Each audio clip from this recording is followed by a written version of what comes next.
Hello everyone, how are you? Hope you all are fine. So कैसा लग रहा है मेरा लेक्चर सब देख के? आई थिंक आप लोग को समझ में आ रहा होगा जो भी मैंने अभी तक लेक्चर बनाए हैं, जो भी वीडियो अपलोड किए हैं।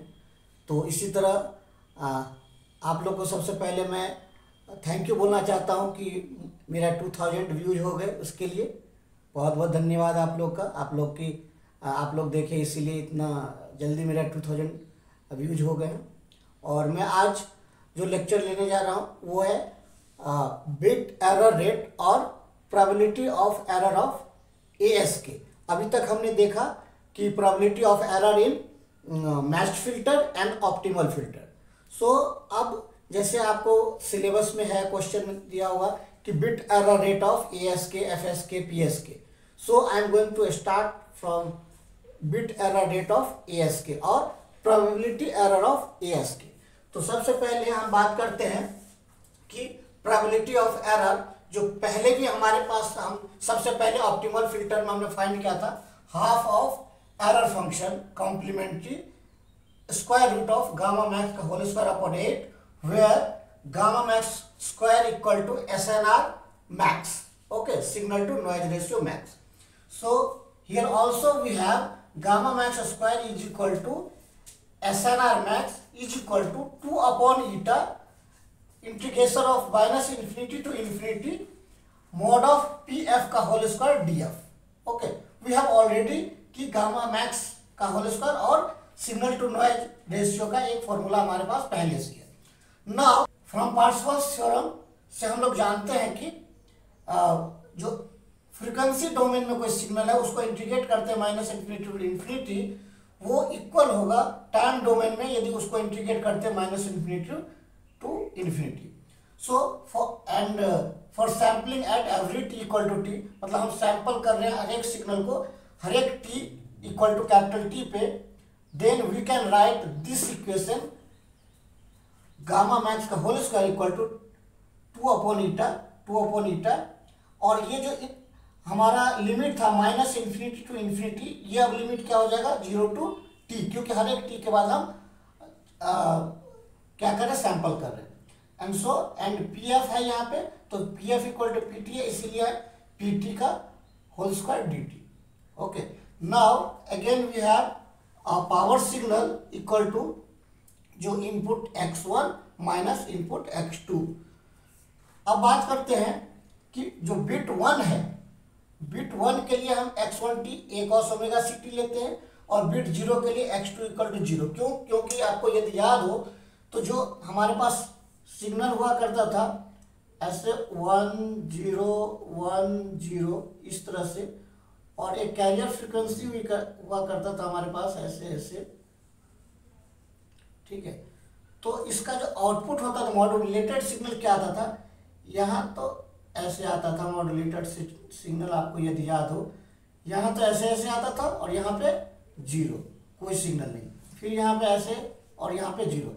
मतलब ये तो हमारे पास जो ये सिग्नल मान लेते हैं कि a cos ओमेगा ct है, तो ये भी सिग्नल क्या आ रहा था a cos omega ct, but ये क्या आ रहा है 0, फिर ये क्या आ रहा है a cos ओमेगा ct।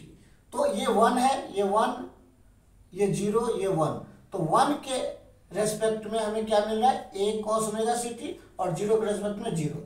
सो 0 के करस्पॉन्डिंग 0 एंड a के corresponding a cos omega ct। तो वही मैंने यहाँ लिखा कि बिट 1 यदि हम ट्रांसफर करते हैं, ट्रांसमिट करते हैं, तो हमें सिग्नल x1t क्या मिलता है a cos ओमेगा ct, और जब बिट 0 ट्रांसमिट करते हैं तो x2t क्या मिलता है, उसके रेस्पेक्ट में हमें मॉड्यूलेटेड सिग्नल 0।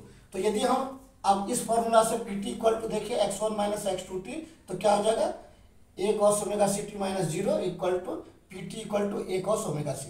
ठीक है, यहाँ तक समझ में आया होगा। अब इस वैल्यू को हम क्या करते हैं, इस इक्वेशन में पुट करते हैं, तो क्या आएगा हमारे पास गामा मैक्स का whole square equal to 2 by eta 0 to 2, यहाँ पे क्या हो जाएगा a cos ओमेगा ct का whole square, a cos omega ct का होल स्क्वायर। अब इसमें से हम क्या करेंगे, a क्या है कांस्टेंट है with respect to t, so a square को हम क्या करेंगे, ये स्क्वायर यहाँ आ जाएगा तो बाहर ले लेंगे, तो 2a स्क्वायर बाई ईटा बाहर आ गया, तो cos स्क्वायर ओमेगा ct ये रह गया इंटीग्रेशन के अंदर।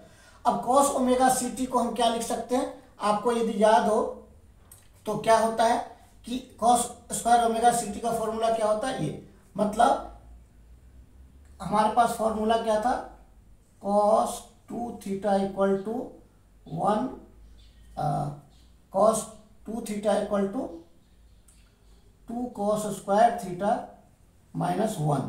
तो इसको क्या करेंगे, यदि कॉस स्क्वायर थीटा फाइंड करें यहाँ से तो क्या आएगा 1 प्लस कॉस 2 थीटा अपॉन 2, ठीक है।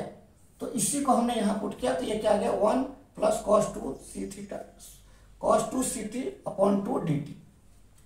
अब इसको हम इस 2 को यदि बाहर लेंगे तो क्या होगा, ये और ये 2 कैंसिल हो जाएगा, तो क्या आ गया ए स्क्वायर बाई ईटा बच गया। और इस 1 को अब हम क्या करेंगे, अलग अलग इंटीग्रेशन करेंगे। तो ये क्या 1 का इंटीग्रेट करेंगे 0 to 2 डी टी, और कॉस 2 ओमेगा सी टी का इंटीग्रेट करेंगे 0 to t। तो t का इंटीग्रेट 1 का इंटीग्रेट करेंगे तो t आएगा 0 to t लिमिट, और cos 2 ओमेगा सी टी को जब हम इंटीग्रेट करेंगे तो ये क्या आएगा sin 2 omega C T by 2 omega C, ये आ जाएगा लिमिट 0 to t, ठीक है। अब ये ए स्क्वायर बाई ईटा, इसकी वैल्यू t की वैल्यू t माइनस 0। अब इसकी वैल्यू क्या होगी, आप सबको पता है, आप लोगों को सबको पता है कि साइन की मैक्सिमम वैल्यू क्या होती है, साइन की मैक्स वैल्यू इक्वल टू 1 होती है, और ओमेगा सी क्या होता है much much much higher than 1। तो यदि हम इसको 2 से मल्टीप्लाई करके 1 में डिवाइड करेंगे तो क्या आएगा, ये अप्रोक्सीमेटली टू 0। सो हमने इसको क्या रख दिया 0। तो अब 0 रख दिया तो t minus 0 is T. So ये फाइनल आ गया y मैक्स का whole square equal to A square T upon eta. Now अब क्या करते हैं, ये वैल्यू हम पुट करेंगे इस इक्वेशन में, क्योंकि हमें प्रोबेबिलिटी एरर फाइंड करना है। नाउ पुट गामा मैक्स का whole square in probability error equation. So PE half E R F S, इस वैल्यू को हमने यहाँ पुट किया तो A square T by 8 eta हो गया ये, ठीक है, by 8 eta. Again we know that कि power equal to A square by 2, amplitude का स्क्वायर बाय 2 होता है, और ई एस जो होता है energy, signal energy equal to power into T P T. So यदि हम पी की वैल्यू ए स्क्वायर बाय 2 यहाँ पुट करें तो ए स्क्वायर टी बाय 2 आ गया। तो A square by T by 2 यदि यहाँ पे हम पुट करें तो इसको हम क्या लिख सकते हैं, अब यहाँ पर हम इसको 2 into 4 भी लिख सकते हैं। तो A square by T, A square T by 2 को हमने यस रखा यहाँ पे, तो पी क्या आ गया हमारा half of E R F C E S by 4 eta. तो ये आ गया आपका bit error rate of A S K, ठीक है। आई होप कि आप लोग को समझ में आया होगा, ठीक है। बाकी आपको नहीं समझ में आया तो कमेंट बॉक्स में आप लिख सकते हैं मुझे। Thank you.